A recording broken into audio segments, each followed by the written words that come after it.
வாழ்க வையகம், வாழ்க வையகம், வாழ்க வளமுடன். குருவே துணை. அனைவருக்கும் அன்பு வணக்கம். அருட்தந்தை வேதாத்ரி மகரிஷி அவர்களது ஞான களஞ்சிய கவிதைகள் படித்து கொண்டிருக்கிறோம். இன்று கவி எண் 202. நாட்டு பிரிவினை நமக்கே தீங்கு என்பது தலைப்பு. தமிழ்நாட்டை தனியாக பிரித்தால் கட்சி தலைவர்களில் சிலருக்கு நன்மையுண்டு. தமிழர்கட்கு அதனாலே என்ன லாபம்? தரித்திரமே அதிகரிக்கும், சண்டை தோன்றும். தமிழ்நாடு பல துண்டு ஆவதற்கும் சந்தர்ப்பம் உண்டு. இதை நுணுகி ஆய்வீர். தமிழ்நாட்டு வியாபார பொருளாதார தயக்கங்கள் உண்டாம், நற்பயனோ இல்லை. என்ன ஒரு விரிந்த ஆராய்ச்சி திறன் அருட்தந்தைக்கு பாருங்க. அன்றைக்கு இந்த கவிதையும் 1958 எழுதப்பட்ட ஒரு கவிதை.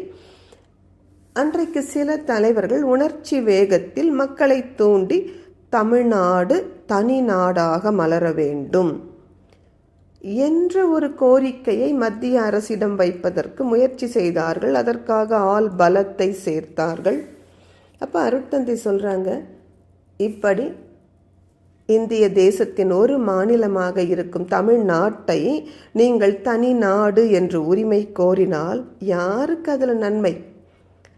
தலைமை பொறுப்பை ஏற்கும் ஒரு சிலருக்கு, அவங்க ராஜா மாதிரி சர்வாதிகாரம் பண்ணுறதுக்கு, இன்னும் தொடர்ந்து வாரிசு அரசியல் என்று அவர்கள் குடும்பமே இந்த தேசத்தை ஆள்வதற்கு அவர்களுக்கு வேண்டுமானால் நன்மை இருக்கலாம். ஒட்டுமொத்த தமிழ் மக்களுக்கு என்ன லாபம்? வறுமை அதிகரிக்கும், சண்டை தோன்றும்.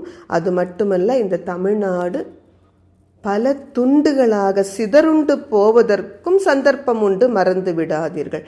கொஞ்சம் ஆராய்ச்சி செய்தால் இந்த உண்மை விளங்கும். ஒன்றுபட்டால் உண்டு வாழ்வே, நம்மில் ஒற்றுமை நீங்கிடில் என்றைக்கும் தாழ்வே என்று மகாகவி சொன்னது போல, இனி நாம் ஒன்றாக இணைவதற்குத்தான் சிந்திக்க வேண்டுமே தவிர, விஞ்ஞான வளர்ச்சியின் காரணமாக இன்று உலகமே உள்ளங்கைகளில் வந்துவிட்டது. ஒரு குளோபல் வில்லேஜ் என்று உலகை சொல்லும் அளவிற்கு சுருங்கிவிட்டது. இதில் நாம் தனியாக பிரித்து கொண்டு போனால் என்ன நடக்கும்? பொருளாதாரத்தில் தேக்கம் உண்டாகும். வியாபாரம் நீங்கள் விரிந்து செய்ய முடியாமல் சுருங்கி போனால் எப்படி பொருள்துறை வளரும்? எனவே ஒரு சிறிதும் நற்பயன் விளைவிக்காத இந்த பிரிவினை நோக்கத்தை நாம் அடியோடு தொலைத்து விட வேண்டும்.